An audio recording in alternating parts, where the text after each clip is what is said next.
Olá, seja bem-vindo a mais um programa Palavra da Cruz. Eu sou o pastor André Ferreira de Moraes e estarei com você durante esta semana, estudando uma porção da Palavra de Deus, estudando uma parte do primeiro capítulo de Tiago. Uma carta tão importante, uma carta tão fundamental para a vida da igreja.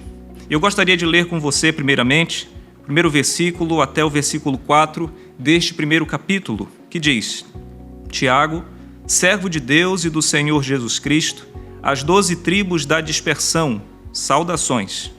Meus irmãos, considerai motivo de grande alegria o fato de passardes por várias provações, sabendo que a prova da vossa fé produz perseverança, e a perseverança deve ter ação perfeita, para que sejais aperfeiçoados e completos, sem vos faltar coisa alguma. Esta carta começa com uma saudação que era comum às cartas do Antigo Oriente, e a palavra de Deus já nos apresenta o autor desta carta. O autor é Tiago, que apresenta-se como servo de Deus e do Senhor Jesus Cristo. Entre os estudiosos não há mais dúvida de que o autor desta carta seja, na verdade, o irmão do Senhor, aquele que, por um momento, teve até incredulidades em relação ao Senhor, mas segundo 1 Coríntios 15:7, depois o Senhor apareceu a ele e se tornou ao lado de João, ao lado de Pedro, como um dos pilares da igreja, aparecendo inclusive em Atos 15, no Concílio de Jerusalém. Esse autor, Tiago, escreve as 12 tribos da dispersão. A dispersão nada mais era do que toda a região fora da Judéia em que os judeus cristãos estavam por ali espalhados. Nós já somos informados no começo da carta que Tiago escreve aos cristãos judeus que estavam fora da região da Judéia.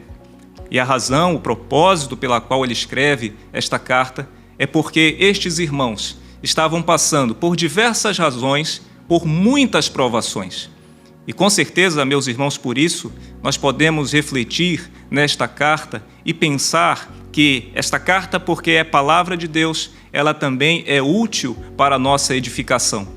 Porque, meus amados, nenhum de nós pode dizer que nunca passou por provações, que nunca passou por lutas em sua vida, em sua caminhada ao lado do Senhor Jesus Cristo. Mas nesse primeiro trecho, nesse primeiro dia, eu gostaria de pensar com você sobre a alegria nas provações. O versículo 2 diz: Meus irmãos, considerai por motivo de grande alegria o fato de passardes por várias provações. É interessante quando nós pensamos nesse ponto, porque Tiago chama a atenção daqueles irmãos que, embora eles estivessem passando por grandes provações, eles não deveriam sentir desespero, eles não deveriam sentir medo, eles não deveriam sentir dúvida. Mas a Bíblia diz que eles deveriam considerar, por motivo de grande alegria, o fato deles passarem por estas várias provações. Aqui, meus irmãos, nós já podemos até notar que o cristão sofre, que o cristão passa por dificuldades, que o cristão passa por sofrimentos.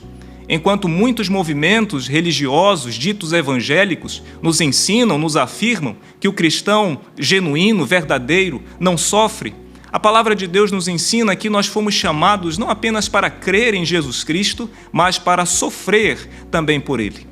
E Tiago apresenta àqueles irmãos que eles deveriam ter grande alegria o fato de passardes por várias provações.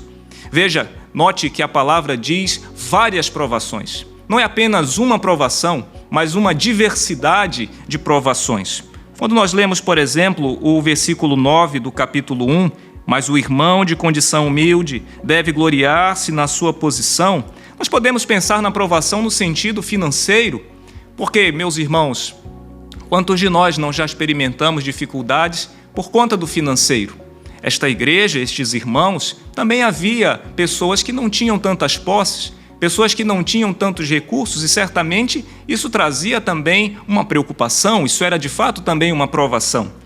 Quando nós pensamos no capítulo 2, versículos 6 e 7, que diz: Mas vós desonrais o pobre, não são os ricos que vos oprimem e vos arrastam aos tribunais? Não são eles que blasfemam o bom nome que vos foi dado? Podemos pensar também na provação no sentido da perseguição que alguns irmãos experimentavam de pessoas mais ricas, sendo elas de dentro da igreja ou fora da igreja. Quando pensamos também em Tiago, no capítulo 5, versículo 14, algum de vós está doente, chame os presbíteros da igreja, para que estes orem sobre ele, ungindo-o com óleo em nome do Senhor. As enfermidades também são provações que nós experimentamos. E não é diferente a esta igreja, a estes irmãos que Tiago escreve esta carta. Veja, a palavra de Deus diz que os cristãos devem considerar por motivo de grande alegria o fato de passardes por várias provações. E por qual razão?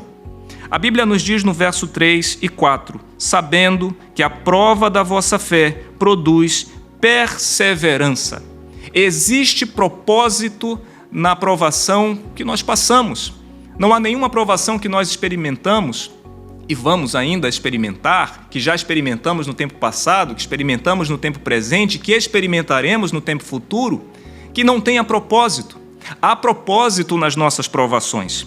E a provação, segundo a palavra de Deus, ela produz em nós perseverança. Ela produz em nós esta insistência, esta fidelidade. Afinal de contas, quando nós somos provados, nós somos testados. Quantos de nós não pode, por exemplo, nesta hora lembrar da história de Jó, um homem justo que foi provado, que teve a sua fé testada. E a perseverança, diz o verso 4, deve ter ação perfeita para que sejais aperfeiçoados e completos, sem vos faltar coisa alguma. Por qual razão os cristãos passam por sofrimentos? Por qual razão os cristãos passam por provações? É justamente para ter a sua fé provada e, principalmente, para produzir esta perseverança que, segundo o verso 4, precisa ter ação perfeita para que sejais aperfeiçoados e completos, sem vos faltar coisa alguma. Quando nós lemos a primeira carta de Pedro, no capítulo 1, versículos 6 e 7, nos traz a seguinte palavra: nisso exultais, ainda que agora sejais necessariamente afligidos por várias provações, por um pouco de tempo, para que a comprovação da vossa fé, mais preciosa do que o ouro que perece, embora provado pelo fogo, redunde em louvor, glória e honra na revelação de Jesus Cristo.